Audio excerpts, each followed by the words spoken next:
तेजस्वी ने ठाना है 2024 में पलटू राम और मोदी को भगाना है।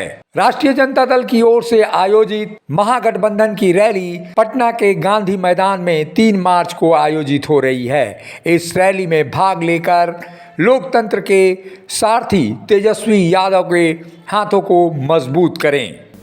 तेजस्वी यादव जी ने ठाना है 2024 में भाजपा को भगाना है। आइए इसी संकल्प और विश्वास के साथ आगामी 3 मार्च को पटना में होने वाली रैली में हम लोग भाग लें। जय लालू, जय राबड़ी, जय तेज, जय तेजस्वी। धनबाद में प्रधानमंत्री के 1 मार्च को आगमन की तैयारी में गिरिडीह भाजपा जुट गई है।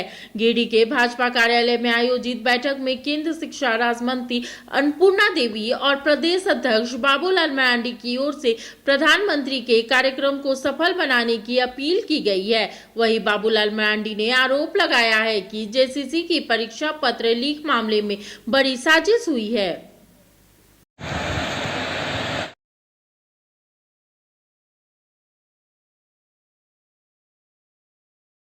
हम ये प्रदेश अध्यक्ष और इसी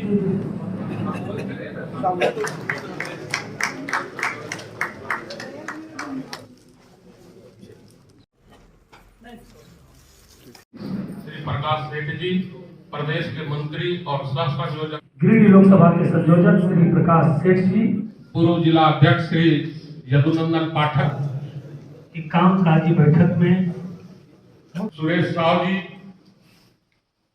अध्यक्ष माननीय श्री बाबूलाल मरांडी जी, मंचासीन सभी अतिथियों का बहुत बहुत स्वागत और के सदस्य श्री नूनूलाल मरांडी जी, जिला अध्यक्ष श्रीमती संगीता सेठ जी, ओबीसी। सरिया आरोपी बहुत ही खुशी की बात हम आप सबको बताते हुए मुझे भी खुशी हो रही है कि लगभग 30 साल से ज्यादा से लोगों की मांग सरिया में आरोपी बने और हर लोगों को परेशानी होती थी, चाहे वो स्कूल के बच्चे हो, चाहे लोकल लोग हों या फिर कोई भी दूरस्थ जगह जाने वाले लोग हों।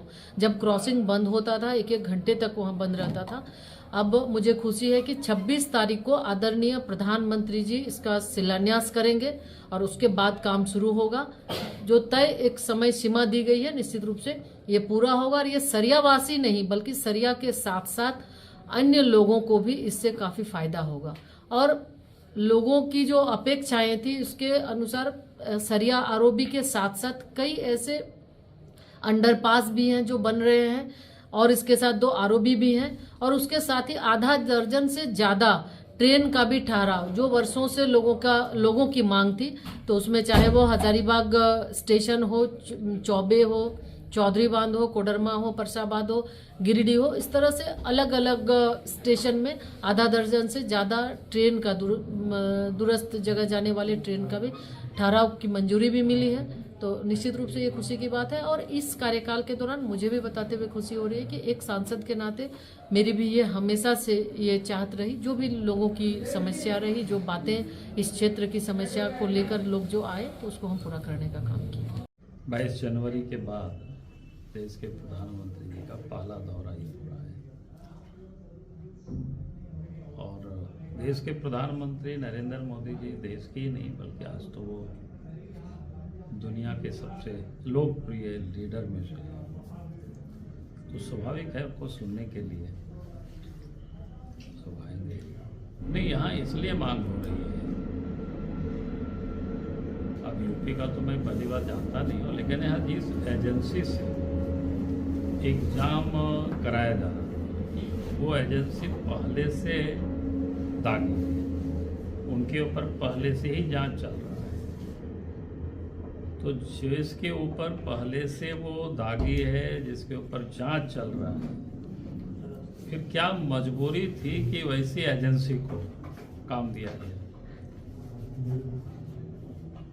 तो इसीलिए हम लोगों ने कहा कि इसका अर्थ ये होता है कि मजबूत लोगों ने दिया है, तो उसको कोई एक डीएसपी स्तर के कोई अफसर जांच करके उस अपराधियों तक नहीं पहुंच सकता है।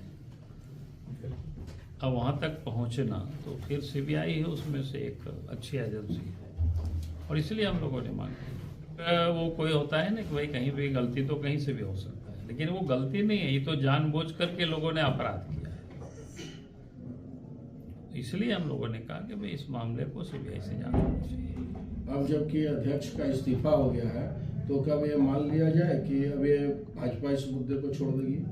उससे अंतर क्या पड़ता है? गड़बड़ी तो हुआ है ना, उससे जांच से क्या मतलब है? अगर उन्होंने इस्तीफा दिया, बल्कि वो तो और एक मजबूत हुआ।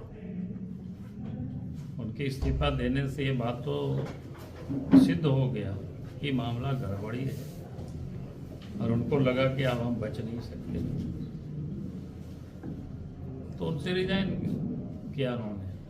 तो ये तो और मजबूत हुआ ना, जो हम सब लोगों ने शुरू दिन से जो आरोप लगा रहे थे, इसमें पूरी एजेंसी के साथ साथ जो आयोग है वो भी शामिल है और सत्ता में बैठे हुए लोग भी उस मैंने कॉन्स्पिरेसी में लोग शामिल हैं। इसका कई सबूत मिल चुका है। हेमंत सोरेन जी के जो खास मित्र, जिनके साथ विदेश में शायद घुमा करते हैं, विनोद सिंह, उसके घर से एडमिट कार्ड मिलता है। क्या मतलब है साहब? एडमिट, वो तो कोई विद्यार्थी नहीं थे कि उनके पास एडमिट कार्ड मिले। तो ये बिल्कुल स्पष्ट है कि लोग धंधा कर रहे थे, ये लोग पैसा कमा रहे थे। मिनी लंदन मैक्लुस्कीगंज प्रकृति की गोद में बसा ड्रीम डेस्टिनेशन आपका कर रहा है इंतजार। आइए अपने यादगार लम्हों को बिताइए ड्रीम डेस्टिनेशन में।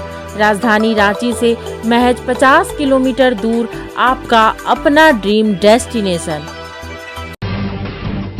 जब टूटती है आस, जब थकती है सांस, जब रूठते हैं अपने, मुंह मोड़ता है जमाना, जब अंगड़ाई लेता है संकल्प, फिर बनती है कहानी, बनते हैं अनमिट निशान। देखिए मेरे साथ संघर्ष की दास्तां।